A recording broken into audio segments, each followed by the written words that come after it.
Hello everyone, आप सभी का एक बार फिर से स्वागत है हमारा YouTube channel Shankarnath education point पर। दोस्तों, आप सभी के लिए एक बार फिर से लेकर आया हूँ आरआरबी ग्रुप डी की आज की तीनों ही शिफ्टों का सॉल्यूशन। मोस्ट इंपॉर्टेंट क्वेश्चन दोस्तों, जो आज आपके एग्ज़ाम में आए थे और आगे भी जो है ना आपके जो एग्ज़ाम है, चाहे थर्ड फेज में है, चाहे कल है या परसों है, जितनी भी शिफ्ट आपकी बची हुई हैं उनमें भी वही क्वेश्चन दोस्तों दोबारा रिपीटेड होने के बहुत ज़्यादा चांसेज हैं। तो चैनल पर पहली बार आए हैं तो चैनल को सब्सक्राइब कर दीजिएगा, बेल आइकन दबाइएगा, व्हाट्सएप ग्रुप और टेलीग्राम चैनल को ज़रूर ज्वाइन कीजिएगा, वीडियो को पूरी देखिएगा और ज़्यादा से ज़्यादा अपने जितने भी व्हाट्सएप ग्रुप हैं, फेसबुक ग्रुप हैं, सभी ग्रुप्स में आप शेयर कीजिएगा दोस्तों। चलिए शुरू करते हैं। सबसे पहला क्वेश्चन आज का था 1992 में 74वां संविधान संशोधन जो अधिनियम था वो किससे संबंधित था या किसके लिए जो संविधान संशोधन हुआ था, ये क्वेश्चन था। तो 74वां संविधान संशोधन, देखिए कल 73वां था पंचायत से रिलेटेड, तो आज 74वां संविधान संशोधन आ गया है।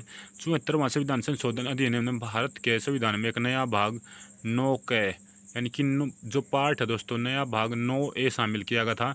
इसे नगर पालिका नाम दिया गया था। पहले 9 में पंचायत दी गई थी दोस्तों, उसके बाद इस भाग को नगर पालिका नपा नाम दिया गया था। और अनुच्छेद 243 तय से 243 यह छः के उपबंध में इसमें शामिल किए गए थे दोस्तों। जी के बाद जो है ना 243 जी के बाद इसमें शामिल किए गए थे। इस अधिनियम के कारण संविधान में एक नई अनुसूची भी जोड़ी गई थी जो थी 12वीं अनुसूची, जिसमें हम नगर पालिकाओं की व्याख्या जो है करते हैं। देखिए इसमें जो है ना अनुच्छेद 18, इसमें नगर पालिकाओं की 18 कार्यकारी विषय वस्तुओं का उल्लेख है। यह अनुच्छेद 243 से संबंधित है। इसमें नगर पंचायत, नगर पालिका, नगर परिषद और नगर निगम इसके अंदर आते हैं। उसके बाद अगला क्वेश्चन था भाई, रोलट एक्ट के समय वायसराय कौन था। तो रोलट एक्ट जब पारित हुआ ये दोस्तों 1919 में आया था। उस समय भारत का वायसराय लॉर्ड मिंटो था। लॉर्ड मिंटो आपका राइट आंसर रहेगा। अगला क्वेश्चन है अभी 2022 में महिला सप्ताह कब मनाया गया था। तो देखिए महिला और बाल विकास मंत्रालय ने आज़ादी का अमृत महोत्सव यानी 75वां आज़ादी का जो वर्ष था दोस्तों, उसके उत्सव के तहत 8 मार्च, आप सभी जानते हैं 8 मार्च को अंतर्राष्ट्रीय महिला दिवस जो है मनाया जाता है और 13 फरवरी को राष्ट्रीय महिला दिवस दोस्तों। उसके बाद देखिए 8 मार्च 2022 तक अंतर्राष्ट्रीय महिला दिवस सप्ताह जो है वो मनाया गया था। वंशानुगत के नियम किसने दिए थे। तो ये क्वेश्चन पूछा गया था। तो ग्रेगर जॉन मेंडल ने वंशानुगत के नियम दिए थे। 22 जुलाई 1822 से 6 जनवरी 1884 तक एक जर्मन भाषाई ऑस्ट्रियाई ऑगस्टियन पादरी एवं वैज्ञानिक थे। इन्होंने अनुवांशिकी का जनक इनको कहा जाता है। उन्होंने मटर के दानों पर जो ना प्रयोग कर अनुवांशिकी के नियम निर्धारित किए थे। किसने? ग्रेगर जॉन मेंडल ने। अगला क्वेश्चन है भी लाल किले पर प्रधानमंत्री किस दिन झंडा फहराते हैं। तो इंडिपेंडेंस डे दोस्तों, जो अपना स्वतंत्रता दिवस है। इस बार 15 अगस्त पर सारा देश आज़ादी की 75वीं सालगिरह मना रहा था। स्वतंत्रता दिवस पर हर साल देश के प्रधानमंत्री लाल किले की जो प्राचीर है या उससे जो है तिरंगा झंडा फहराते हैं। और आज अब की बार दोस्तों जो है ना तिरंगा महोत्सव भी मनाया गया था। 8वीं अनुसूची में कौन सी भाषा नहीं है, ये क्वेश्चन है। तो देखिए 8वीं अनुसूची में जो जो भाषाएं हैं वे आपको मैं बताता हूँ। असमिया, बांग्ला, गुजराती, हिंदी, कन्नड़, कश्मीरी, कोंकणी, मलयालम, मणिपुरी, मराठी, नेपाली, ओडिसी, पंजाबी, संस्कृत, सिंधी, तमिल, तेलुगु, उर्दू, बोडो, डोगरी, संथाली और मैथिली। ये दोस्तों जो है ना 8वीं सूची में आपकी 22 भाषाएं हैं जो आपको याद करनी है सबसे पहले। तो उसके बाद अगले क्वेश्चन पर चलते हैं। आईपीएल 2022 में कितनी टीमों ने भाग लिया था। तो देखिए दोस्तों आईपीएल 2022 में 10 टीमों ने भाग लिया था। आईपीएल से भी बहुत सारे क्वेश्चन पूछे जा रहे हैं। देखिए पहले आईपीएल में 8 टीम होती थी, अब की बार 2 नई टीम किस किस ने भाग लिया था वो ध्यान रखिएगा। तो लखनऊ सुपर जायंट अब की बार नई टीम थी दोस्तों, लखनऊ। और उसके बाद जो नई टीम दूसरी थी दोस्तों, आप सभी जानते हैं जिसने खिताब जीता भी, उसका कमेंट में आप नाम बताइए जिसने अब की बार आईपीएल का खिताब जीता और वो नई टीम भी थी जिसके कप्तान थे हार्दिक पांड्या दोस्तों। तो उसको उस टीम का आपको नाम बताना कमेंट सेक्शन में। एक क्वेश्चन मैंने आपके लिए छोड़ दिया भी क्योंकि खिताब भी उसी ने जीता है और नई टीम भी अब की बार वो थी, एक लखनऊ थी और दूसरी टीम हार्दिक पांड्या की कप्तानी वाली टीम थी। उसके बाद अगला क्वेश्चन है लाल मिट्टी और पीली मिट्टी किस राज्य में पाई जाती है। तो देखिए लाल मिट्टी और पीली मिट्टी मध्य प्रदेश, छत्तीसगढ़, झारखंड, पश्चिमी बंगाल, मेघालय, नागालैंड, उत्तर प्रदेश, राजस्थान, तमिलनाडु तथा महाराष्ट्र में मिलती है। छत्तीसगढ़ में लाल पीली मिट्टी को स्थानीय रूप से मटासी मिट्टी के नाम से जाना जाता है। इसका विस्तार राज्य के लगभग 60% एरिया में क्षेत्रफल पर है। एक सेकंड रुकिएगा दोस्तों। जो ना 60% लगभग क्षेत्रफल पर है। अगला क्वेश्चन अभी मेजर ध्यानचंद पुरस्कार 2021 में किसे दिया गया। तो दोस्तों देखिए ये जो पुरस्कार है बहुत सारे व्यक्तियों को दिया गया था, तो लेकिन जो ऑप्शन में स्टूडेंट्स ने बताया कि रवि दहिया दिया गया था, तो रवि दहिया इस क्वेश्चन का राइट आंसर था। बाकी जान लेते हैं हम इसकी पूरी लिस्ट। दोस्तों देखिए जो मेजर ध्यानचंद प्राइज हैं दोस्तों 2021 के, वे सबसे पहले देखिए नीरज चोपड़ा को मिला किस में, एथलेटिक्स के लिए। रवि दहिया का क्वेश्चन पूछा ही जा चुका है कुश्ती के लिए। नीरज चोपड़ा का भी पहले पूछा जा चुका है। पी आर श्रीजेश का पूछेगा तो हॉकी से संबंधित है। लवलीना बरगोहेन का पूछेगा मुक्केबाजी बॉक्सिंग से संबंधित है। सुनील छेत्री फुटबॉल से संबंधित है। मिताली राज आपकी क्रिकेट से संबंधित रहेगी। दोस्तों एक सेकंड भाई, ये आज मिताली राज आपकी रहेगी क्रिकेट से संबंधित। उसके बाद प्रमोद भगत बैडमिंटन से। सुमित अंतिल आपके सोनीपत से बिलोंग करते हैं दोस्तों, एथलेटिक्स से रहेंगे, पैरा ओलंपियन हैं। अवनी लेखारा ये निशानेबाज यानी शूटिंग से संबंधित रहेगा। उसके बाद अगला क्वेश्चन मोस्ट इंपोर्टेंट क्वेश्चन है, कुमाऊं हिमालय किन दो नदियों के बीच में स्थित है। तो देखिए कुमाऊं हिमालय जो है ना दोस्तों पहाड़ी यानी कि आपका हिमालय का भाग है, तो किन दो नदियों के बीच स्थित है। तो इसका सही उत्तर था भी सतलुज और काली नदी के मध्य ये स्थित है। देखिए कुमाऊं हिमालय उत्तर भारत में हिमालय का एक पश्चिम मध्य खंड है, पश्चिमी और मध्य खंड है उत्तर भारत में हिमालय का, जो सतलुज नदी से 200 मील और 300 किलोमीटर पूर्व में काली नदी तक फैला हुआ है। इसे बोलते हैं हम भी कुमाऊं हिमालय। अगला क्वेश्चन से इसी से रिलेटेड जो है दोस्तों वो है, हिमालय के विभाजन को जो नदी घाटियों द्वारा सीमांकित किए गए हैं, नदियों के बीच में भी जो हिमालय के एरिया बांटे गए हैं आने वाली शिफ्टों में, ये क्वेश्चन भी शायद आपसे पूछ ले। तो सबसे पहला सिंधु और सतलुज नदियों के बीच स्थित हिमालय के हिस्से को पंजाब हिमालय के नाम से जाना जाता है। यानी कि देखिए जो सिंधु और सतलुज नदियों के बीच का एरिया है ना, उसको हम पंजाब हिमालय के नाम से जानते हैं। उसके बाद काली और तीस्ता नदी, तीस्ता आपसे भी जानते हैं ब्रह्मपुत्र की सहायक नदी है, और जो काली नदी है वो आपने अभी देखा ही भी, जो सिंधु और काली के बीच का एरिया उसे कुमाऊं हिमालय। अब काली और तीस्ता नदियों के बीच के स्थित हिमालय को हम नेपाल हिमालय के नाम से जाना जाता है। तीस्ता और दिहांग नदियों के बीच स्थित जो है ना हिमालय के हिस्से को असम हिमालय के नाम से जाना जाता है। सतलुज और काली नदियों के बीच आप सभी ने ये क्वेश्चन देख लिया अभी, कुमाऊं हिमालय सतलुज और काली नदियों के बीच है। प्राण एवं दैहिक स्वतंत्रता किस अनुच्छेद में है, या फिर सिंपल भाषा में मैं आपको कहूँ जीवन जीने की स्वतंत्रता जो है ना किस आर्टिकल में दी गई है। तो इसका आंसर रहेगा आर्टिकल 21 में किया गया है। अगला क्वेश्चन है भी हरिजन सेवा संघ की स्थापना या हरिजन सेवा समाज की स्थापना किसने की थी। तो ये की थी भी 1932 में पुणे की यशोदा जेल में की थी महात्मा गांधी ने। दोस्तों ये क्वेश्चन मैंने कल परसों भी कराए थे, समाज और समितियों से रिलेटेड ये क्वेश्चन देखिए पूछे जाने लगे हैं, तो इसलिए मैंने वो वीडियो कराई थी। आप ने अगर अभी तक वो वीडियो नहीं देखी तो उस वीडियो को जरूर देखिए दोस्तों, क्योंकि वहाँ से आज भी 2-3 क्वेश्चन आए हैं हर शिफ्ट में, जो एक क्वेश्चन पूछा गया। तो कल या परसों भी जो शिफ्टों में है वहाँ से क्वेश्चन लगता है कि भी एग्जामिनर जरूर क्वेश्चन उठाएगा। अगला क्वेश्चन है जियो पारसी योजना का राशि कितना है। तो देखिए कि योजना से भी क्वेश्चन पूछे जा रहे हैं, लेकिन कुछ महत्वपूर्ण योजनाएं कराई तो जरूर है, लेकिन ऐसी योजना दोस्तों हमने भी पहली बार नाम सुना है। जियो पारसी योजना की राशि कितनी है, तो 5 लाख रुपए। देखिए पारसियों की आबादी बढ़ाने के लिए केंद्र सरकार द्वारा नवंबर 2013 में शुरू की गई थी। नवंबर 2013 का करंट अफेयर से ये पूछी गई, जियो पारसी योजना की राशि कितनी है, 5 लाख रुपए। पारसियों की आबादी बढ़ाने के लिए 2013 में शुरू की गई थी। ये भी अच्छा क्वेश्चन है, इंपॉर्टेंट क्वेश्चन है, पहले भी बताया हमने। प्रो कप डी लीग 2022 किसने जीता था दोस्तों। तो देखिए नवीन एक्सप्रेस की टीम यानी दबंग दिल्ली ने जीता था। हराया किसको था, पटना पायरेट्स को इसमें हरा था प्रो कप डी लीग में दोस्तों। ये मैंने बहुत बार क्वेश्चन अभी तक कराए हैं। 2008 में सीजन शुरू हुआ था दोस्तों प्रो कप डी लीग का, और 2022 में अब की बार फिर से दोस्तों होगा ये अक्टूबर में शुरू। तो ये क्वेश्चन मैंने बहुत बारी जो इससे रिलेटेड जो है ना पूरा टॉपिक लगभग कराया है, अलग अलग जो आरआरबी का सॉल्यूशन में बताता रहा हूँ, और क्वेश्चन यहाँ से आते रहे हैं दोस्तों। अगला क्वेश्चन है भाई सबसे ज़्यादा बार बजट पेश करने वाले आसान सा क्वेश्चन मोरारजी देसाई रहेगा। दूसरे नंबर पर आपसे पूछ ले अगर किसने पेश किया था, मोरारजी देसाई ने 10 बार किया था, तो दूसरे नंबर पर 9 बार पेश किया था भी पी चिदम्बरम ने, ये भी ध्यान रखिए। मिल्क ऑफ मैग्नीशिया का पीएच मान क्या है। तो पीएच मान की वीडियो मैंने इस यूट्यूब चैनल पर कराई है, आप देख सकते हैं। मिल्क ऑफ मैग्नीशिया को बोलते हैं दोस्तों मैग्नीशिया का दूध, या फिर ये होता है आपका इनो में मिल्क ऑफ मैग्नीशिया होता है। इसका पीएच मान अभी 10.5 यानी कि बेसिक नेचर का ये होता है। मिल्क ऑफ मैग्नीशिया का सूत्र आपसे पूछ ले तो ये रहेगा भी NaOH ट्वाइस, NaOH ट्वाइस दोस्तों आपका रहेगा। मिल्क ऑफ मैग्नीशियम का रासायनिक सूत्र है आपका मैग्नीशियम हाइड्रोक्साइड। दोस्तों ये रहेगा MgOH ट्वाइस, Na2OH ट्वाइस नहीं दोस्तों, MgOH ट्वाइस रहेगा। मैग्नीशियम हाइड्रोक्साइड इसको बोलते हैं, इसका सूत्र जो फार्मूला है MgOH ट्वाइस मैग्नीशियम हाइड्रोक्साइड।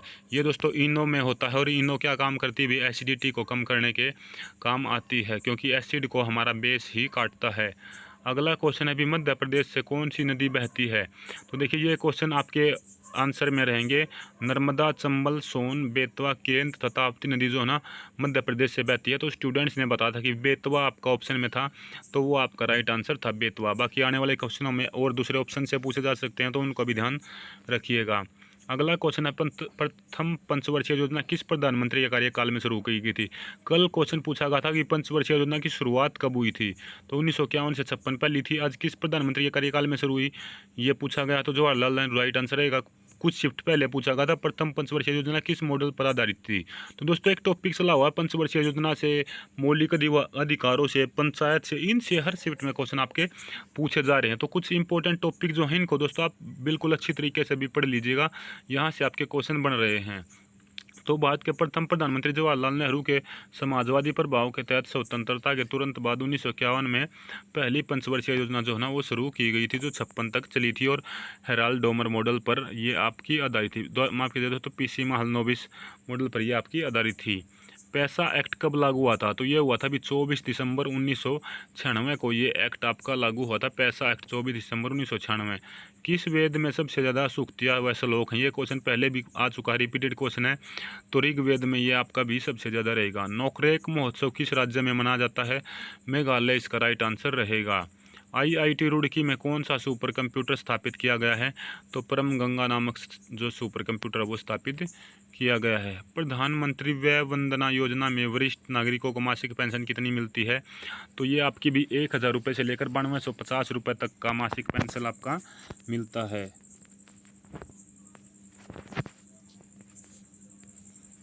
उसके बाद आगे चलते हुए इनमें दोगुना 1000 से लेकर 9250 रुपये तक मासिक पेंशन मिलता है। केंद्रीय हिंदी संस्थान का हेडक्वार्टर या केंद्रीय हिंदी संस्थान कहाँ पर स्थित है? तो केंद्रीय हिंदी संस्थान का मुख्यालय आपका आगरा उत्तर प्रदेश में स्थित है। इसे भारत सरकार के द्वारा मानव संसाधन विकास मंत्रालय द्वारा समन्वित किया जाता है, यानी कि HRD जो मिनिस्ट्री है वो इसको रेगुलेट करती है। दोस्तों इसकी स्थापना 1960 में उच्च शिक्षा विभाग द्वारा की गई थी, हायर एजुकेशन डिपार्टमेंट द्वारा इसकी स्थापना की गई थी। और HRD मिनिस्ट्री इसको जो है रेगुलेट करता है। हिंदी संस्थान का हेडक्वार्टर आगरा उत्तर प्रदेश में स्थित है। पंचायती राज से क्वेश्चन पूछा गया था, तो पंचायती राज के बारे में एक बार फिर से बताता हूँ, इसकी शुरुआत कहाँ से हुई थी ये क्वेश्चन पूछा गया था। पंचायती राज देखिए 3 स्तरीय योजना 2 अक्टूबर 1959 से काम करना शुरू हुई थी। दोस्तों 1992 में 73वां संविधान संशोधन था। हर क्वेश्चन इसका रिपीटेड हुआ है। तो संविधान संशोधन के माध्यम से भारत में पंचायती राज व्यवस्था का गठन किया गया था। सबसे पहले पंचायती राज व्यवस्था भारत में 2 अक्टूबर 1959 को राजस्थान के नागौर जिले में पेश किया गया था। अगला क्वेश्चन जा लेते हैं, महात्मा गांधी ने छुआछूत आंदोलन कब चलाया था? तो छुआछूत जो आंदोलन था महात्मा गांधी ने वो चलाया था आपका भी 8 मई 1933 को छुआछूत विरोधी आंदोलन की शुरुआत की थी, जबकि गांधी जी ने अखिल भारतीय छुआछूत विरोधी लीग की स्थापना 1932 में की थी। पहले लीग की फिर आंदोलन चलाया भी, पहले लीग की स्थापना की 32 में, फिर 8 मई 1933 में आंदोलन चलाया। योजना आयोग कब स्थापित हुआ था? देखिए योजना आयोग से मैं पहले ही बता रहा हूँ कि भी अच्छे आपके क्वेश्चन पूछे जा रहे हैं। तो योजना आयोग की स्थापना हुई थी आपकी भी 26 जनवरी 1950 को, यानी जब भारत गणतंत्र हुआ तब दोस्तों क्या है योजना आयोग की स्थापना की गई थी। इनमें से कौन धातु और अधातु नहीं है? यानी कि दोस्तों जो ना ये एक उप धातु का ऑप्शन दिया गया है। 3 तरीके के आपके पदार्थ होते हैं, धातु, अधातु और उप धातु, यानी मेटोलॉइड। तो जर्मेनियम इसका राइट आंसर था। कौन उप धातु और धातु नहीं है? तो ऑप्शन में जर्मेनियम आपका दिया हुआ था। मेक इन इंडिया पहल के तहत कौन सी सुपर कंप्यूटर बनाई गई थी? तो परम प्रेवेग आपके जो है ना सुपर कंप्यूटर बनाई गई थी भी मेक इन इंडिया पहल के तहत। इनमें से कौन सी कागज़ की करेंसी नहीं है? तो 500 का नोट। इनमें से कौन सी कागज़ की करेंसी नहीं है?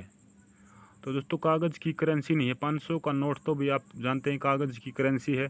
यहाँ पे ऑप्शन शायद सही नहीं दिया गया है दोस्तों, तो क्योंकि इस क्वेश्चन का राइट आंसर, क्योंकि 500 का नोट तो आपसे भी जानते हैं कागज़ की करेंसी है, ठीक है। तो कागज़ की करेंसी नहीं है, सिक्का आना चाहिए था यहाँ पर, किसी ना किसी सिक्के की वैल्यू आपकी आनी चाहिए थी। तो इस क्वेश्चन के बारे में जिस भी की भी शिफ्ट में आता, अगर इस क्वेश्चन के आपको सही तरीके से लैंग्वेज और ऑप्शन मालूम है तो वो भी क्वेश्चन को सेंड करिएगा, तभी इसका सोल्यूशन मैं आपको बता पाऊंगा। क्योंकि गलत क्वेश्चन बताने से अच्छा दोस्तों क्वेश्चन को स्किप करना या क्वेश्चन को बताना ही नहीं, क्योंकि गलत बताने से ये है कि भी गलत ही आंसर होगा आगे और बच्चों को भी जो है ना एक गलत मैसेज आपका जाएगा। तो सही में मैंने आपको बताया कि इस क्वेश्चन के अगर आपको ऑप्शन नहीं मिले हैं और अगर यहाँ पर किसी सिक्के से रिलेटेड होता ना तो कागज़ की करेंसी वो नहीं होता, यानी कि 1, 2, 5, 10 इस तरीके से जो सिक्के चले हुए हैं उनकी वैल्यू आपकी काउंट इसमें हो सकती थी। अगला क्वेश्चन, अभी मालवा के पठार से कौन सी नदी निकलती है? तो देखिए ऑप्शन आपके ये थे भी, चंबल, काली नदी, तीस्ता नदी, केन और बेतवा। ये सारी नदियाँ जो है ना दोस्तों जो है ना वे आपकी भी जो है मालवा के पठार से निकलती। तो इनमें से कोई एक आपका ऑप्शन आंसर रहा होगा। 2021 वन सर्वेक्षण के मुताबिक कितने भूमि पर वन हैं? ये क्वेश्चन का आंसर बताइएगा। तो 21.71% भाग पर वन है 2021 के वन सर्वेक्षण के अनुसार। इनमें से किस समूह के हार्ट 3 चैम्बर्स यानी 3 कक्षीय हार्ट, ये जो हृदय हो किसका होता है? अभी तो ये होता है एम्फीबियन यानी उभयचर का और रेप्टाइल का। ये 3 चैम्बर्स इनके 3 कक्षीय हृदय होता है, रेप्टाइल का और एम्फीबियन का। अगला क्वेश्चन, अभी प्रिज्म के प्रकाश में लाल, नीला, हरा और पीला को तरंग दैर्घ्य के बढ़ते क्रम के अनुसार लगाएं। तो देखिए आपसे भी जानते हैं रेड का तरंग दैर्घ्य सबसे ज़्यादा होता है तो वो सबसे बाद में आएगा, यानी देखिए फैलता कम है तो सबसे बाद में आएगा। ठीक है, ब्लू आएगा पहले, फिर ग्रीन, फिर येलो, फिर रेड। ये आपका एक ऑप्शन था, इस तरीके से मैच किया गया था तो ये आपका आंसर बिल्कुल ठीक रहेगा। पहले ब्लू, फिर ग्रीन, फिर येलो, फिर रेड दोस्तों, क्योंकि रेड का जो ना तरंग दैर्घ्य है वो बहुत ज़्यादा है। तो ये जो है ना फैलता कम है, स्कैटरिंग ऑफ लाइट कम है, तरंग दैर्घ्य ज़्यादा है। अगला क्वेश्चन है आपका भी, पौधों के लिए आवश्यक, एक सेकंड रुकिएगा दोस्तों, पौधों के लिए आवश्यक भोजन बनाने की क्रियाकलाप को, यानी पौधे अपनी भोजन जो बनाते हैं उस प्रक्रिया को, उस प्रोसेस को क्या कहते हैं? ये क्वेश्चन पूछा गया था। तो प्रकाश संश्लेषण या फोटोसिंथेसिस उस प्रोसेस को हम बोलते हैं। प्रकृति में सबसे अधिक कौन सा तत्व पाया जाता है? तो ऑक्सीजन, कैल्शियम या सिलिका। इस तरीके से आपके ऑप्शन होंगे तो वहाँ पर आपका आंसर कौन सा तत्व पाया जाता है, ऑक्सीजन आपका ठीक रहेगा। प्रकृति में सबसे अधिक कौन सा तत्व, ऑक्सीजन ठीक रहेगा। अनुच्छेद 29A क्या है? तो देखिए अनुच्छेद 29A के अनुसार किसी भी समुदाय के लोग जो भारत में किसी भी राज्य में रहते हैं, कोई भी क्षेत्र जिसकी अपनी आंचलिक भाषा, लिपि या संस्कृति, उस क्षेत्र को संरक्षित करने का उन्हें पूरा अधिकार होता है। ये प्रावधान जनप्रतिनिधित्व कानून 1951 के तहत दिए गए हैं, 1951 के तहत हैं। तो 29A में क्या, अभी किसी भी समुदाय के लोग जो भारत में किसी भी राज्य में रहते हैं तो अपनी क्षेत्र संस्कृति उनका दोस्तों क्या संरक्षित करने के प्रति जो उनका पूरा अधिकार उसमें है।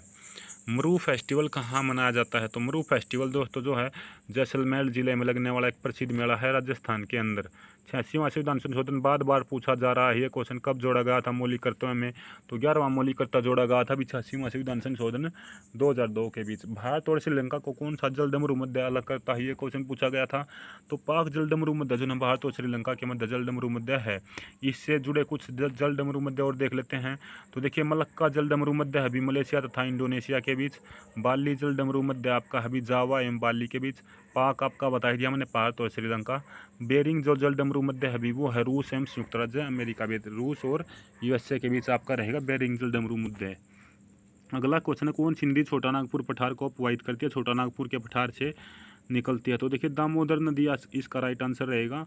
दामोदर नदी का स्रोत छोटा नागपुर पठार झारखंड के पलामू की पहाड़ियों से है और इसका मुख हुगली नदी रूपनारायण नदी में है। यह रूपनारायण या हुगली नदी में मिलती है आपकी कौन सी? दामोदर नदी।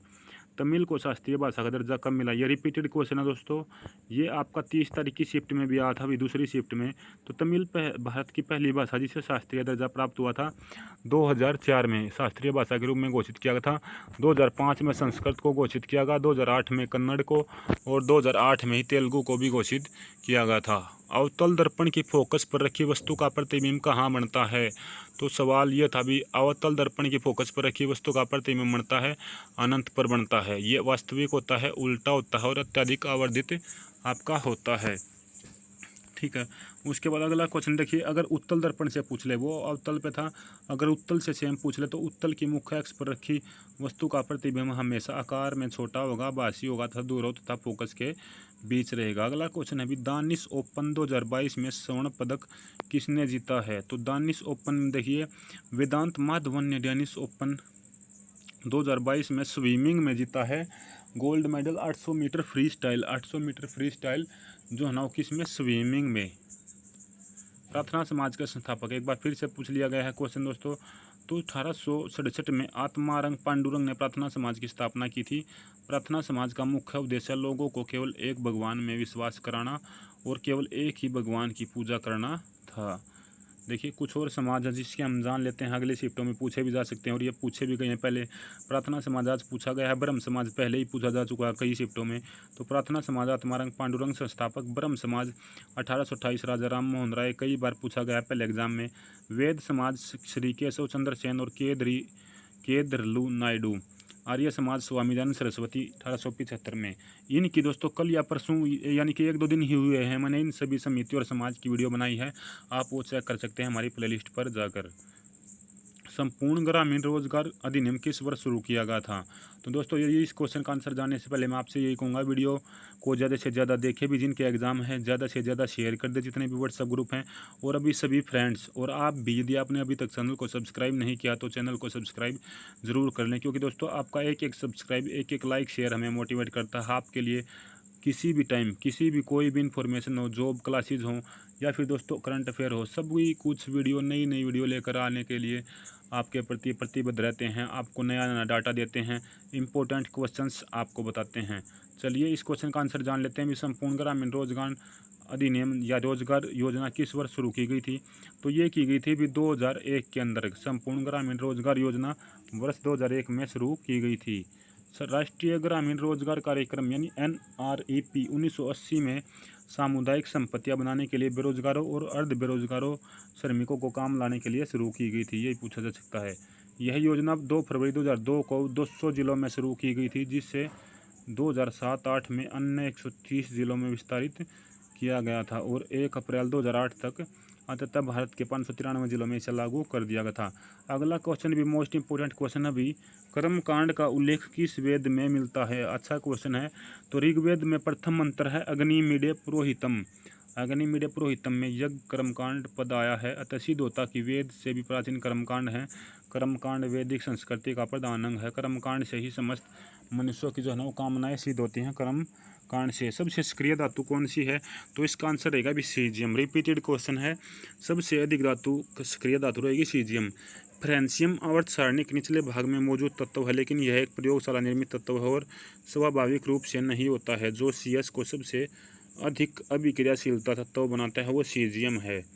उष्णकटिबंधीय वनों में वर्षा कितनी होती है? लगभग 175 से 200 मीटर जहाँ पर वर्षा होगी वे होंगे दोस्तों। देखिए विश्व वन्यजीव निधि के बारे में वर्गीकरण के भीतर उष्णकटिबंधीय सदाबहार वन को उष्णकटिबंधीय वर्षावन या उष्णकटिबंधीय नम चौड़े पत्ते के वन का एक प्रकार माना जाता है। इन्हें विषुवतीय सदाबहार तराई वन भी कहा जाता है। इस जलवायु क्षेत्र में न्यूनतम सामान्य वार्षिक वर्षा जो है ना 175 सेंटीमीटर आपको ऑप्शन में मिला होगा, या 69 इंच मिला होगा, या 200 सेंटीमीटर या 79 इंच के बीच, 69 से 79 इंच के बीच और 175 से 200 सेंटीमीटर के बीच वर्षा जो है ना इसमें ज़रूरी होती है। द्विस्थापना विक्रिया किसे कहते हैं? इसका एग्जाम्पल पूछा गया था। तो देखिए द्विस्थापन या उभय विस्थापना विक्रिया वह है जिसमें 2 यौगिक अपने आयनों का आदान या प्रदान या विनिमय करके नए यौगिक का निर्माण करते हैं। ये इस तरीके से क्वेश्चन आपका पूछा गया था। फ्लेमिंग के नियम के अनुसार तर्जनी और अंगूठे व मध्य अंगुली के बीच में कितने डिग्री का कोण बनेगा? तो इसका आंसर रहेगा आपका 90 डिग्री का कोण बनेगा भी। ठीक है दोस्तों, 90 डिग्री का इसमें कोण बनेगा। ग्राम पंचायत में मुखिया का चुनाव कितने वर्षों के लिए होता है? आप सभी जानते हैं ग्राम पंचायत के इलेक्शन अपने हरियाणा में बहुत ही जल्दी होने वाले हैं। तो ग्राम पंचायत यानी सरपंच का जो इलेक्शन होता है वो पूरे 5 वर्ष के लिए होता है आपका भी। अगला क्वेश्चन, आय से ज़्यादा खर्च देश में हो तो वह किस में आएगा? तो देखिए जो ना देश को जो है ना राजस्व का घाटा हो जाएगा, यानी कि इनकम कम और एक्सपेंडिचर जो है वो ज़्यादा होगा, तो राजस्व घाटा होगा, इनकम कम होगी। न्यूनतम आवश्यकता कार्यक्रम किस पंचवर्षीय योजना में शुरू किया गया था? तो न्यूनतम आवश्यकता कार्यक्रम यानी मिनिमम जो प्राइज है दोस्तों वो 5वीं पंचवर्षीय योजना में अपना लागू किया गया था। 5वीं पंचवर्षीय योजना का कार्यकाल रहा था भी 1974 से 1978, यानी 4 साल इसका कार्यकाल जो ना रहा था। इसके पहले साल में पेश किया था। DRDO ने किस IIT संस्थान के साथ मिलकर वैज्ञानिक संशोधन कर रहा? तो IIT दिल्ली के साथ मिलकर। प्रधानमंत्री जन धन योजना में कितने रुपए का बीमा होता है? तो इसमें 30,000 रुपये तक का जीवन बीमा जो है ना कवर करता है इस जन धन योजना के अंदर। तो दोस्तों ये थे मोस्ट इंपॉर्टेंट क्वेश्चन भी आज के जो आपके रेलवे ग्रुप डी के तीनों ही शिफ्टों में मोस्ट इंपॉर्टेंट क्वेश्चन आए थे, स्टूडेंट्स ने भेजे थे। बिल्कुल सटीक आंसर आपको बताएं दोस्तों। एक आध क्वेश्चन को अगर छोड़ दे जिसका आंसर नहीं बताया है, या फिर जो क्वेश्चन के पूरे ऑप्शन नहीं मिले, तो उसके अलावा जितने भी क्वेश्चन बताए हैं बिल्कुल ऑथेंटिक आपको आंसर इसमें मिले हैं। तो चैनल पर पहली बार आए हैं तो चैनल को सब्सक्राइब कर दीजिएगा। अपने जितने भी भाई बहन और भी जितने फ्रेंड्स हैं उनके पास वीडियो शेयर कीजिएगा। वीडियो को आप पूरी देखिएगा। जितने भी व्हाट्सअप ग्रुप वगैरह हैं उन सभी में दोस्तों जो है ना इस वीडियो को शेयर कर दे और चैनल को जो है ना सब्सक्राइब कर लें। इस वीडियो में फिलहाल इतना ही दोस्तों। धन्यवाद। जय हिंद, जय भारत। मिलेंगे फिर से नई वीडियो इन्फॉर्मेशन, नई जॉब इन्फॉर्मेशन या नई करंट अफेयर वीडियो के साथ। तब तक धन्यवाद। जय हिंद, जय भारत।